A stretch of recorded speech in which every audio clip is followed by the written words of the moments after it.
So here's a pair of Air Maxes that I like the look of and bought last year, and it's the Nike Air Max 1 Premium, and it comes in a soft grey, neutral grey colourway. And with this particular pair, what I liked about it is the colour scheme. I'm not really a fan of like mostly sort of monotone sort of sneakers in terms of colours, but I think this grey one actually really works. And I never had a pair with a Crepe outsole either, so I want to see what the fuss was about, and so that's the sort of reasoning why I ended up buying these. And they're a cool sneaker. I like the material on these. They're quite sort of nice, sort of softy suede that you can sort of see on here, sort of brushable, and that's kind of all around the sneaker. And then you got this pebbled leather swoosh. And then the Nike Air is kind of similar in colour to the swoosh as well, but slightly darker. And then you've got this more sort of furry suede up here on the ankle collar. And it just feels really sort of nice in hand. I think also I like the midsole being this sort of off-white sail sort of colour, which is makes it a nice sort of contrast against the greys. And then the only thing that I'm not a fan of is basically the outsole itself. This is probably what the actual sneaker was predominantly featured for, I suppose, was the Crepe outsole. But to tell the truth, I'm not a fan of the Crepe outsole. I tried these on and wore them around a bit, but I just find them too heavy compared to even say a standard Air Max 1. And even though the outsole is quite sort of thick, you can sort of see here, and you get enough sort of traction as well on this as well, so it's probably good for the wet and that kind of stuff, I imagine. And it's very sort of shoe-like, and that's what Crepe outsole is usually sort of featured on shoes. But for me, it kind of sort of spoils the comfort even more, really. It makes it even more firmer on foot, and that's the reason why, yeah, for me it's not one of those ones that it's you know, I'm not going to be wearing it in all honesty, and for me I'm going to pass on this one. But it's a cool looking shoe, and resale price is quite sort of high on this one as well, so not to the extent of it being extortionate, but it's kind of slightly up there, and I think the numbers on these are pretty limited as well.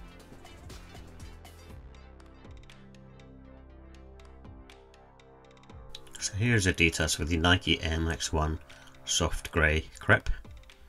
It comes in a soft grey, neutral grey and thunder grey colour scheme, and these have a polyurethane cupsole with the airbag in the heel.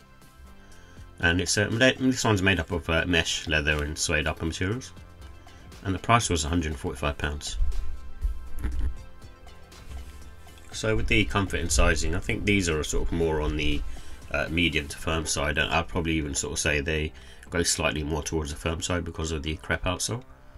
And they can get sort of fatiguing after a while, mainly because of the hard sole, but also because they feel a bit more heavier on the foot as well.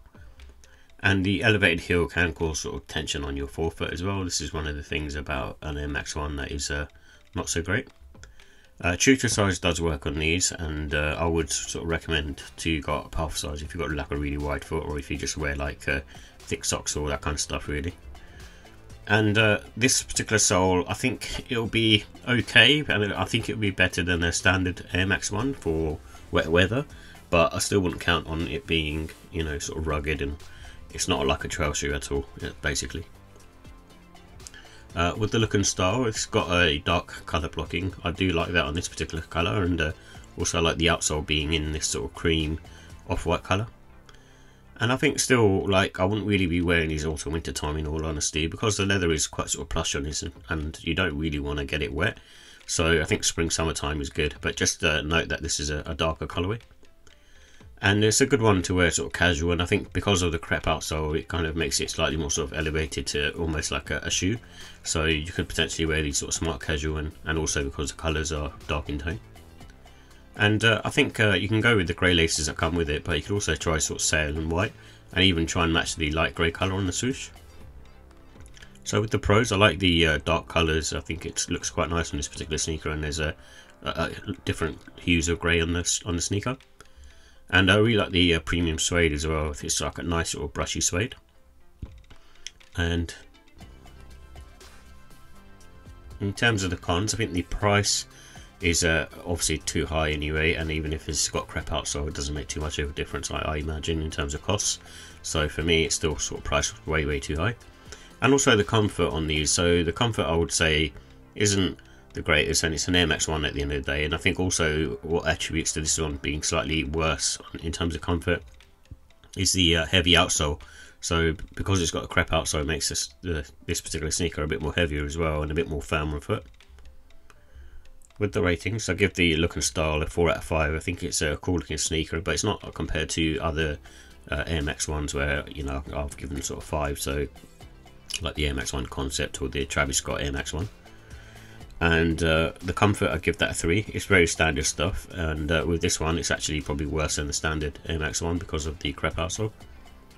And the quality, I give that a 5. I think the materials are really nice on this, and obviously it's using a Crepe outsole, which is something different to a standard Air Max 1, so there is sort of that, and maybe even the outsole could potentially last longer because it's thicker than a standard outsole. And the pricing, I give that a 3. Again, it's just priced way too high for an Air Max 1. And overall, it's a cool sneaker, and another one that, you know, it just misses the mark in my opinion. I think if it had a standard Air Max 1 outsole on it, then I think I'd probably may even creeped up to a 5. But at the moment, it just feels very sort of, you know, one of those sneakers is not for me, but maybe other people will actually like the Crepe outsole.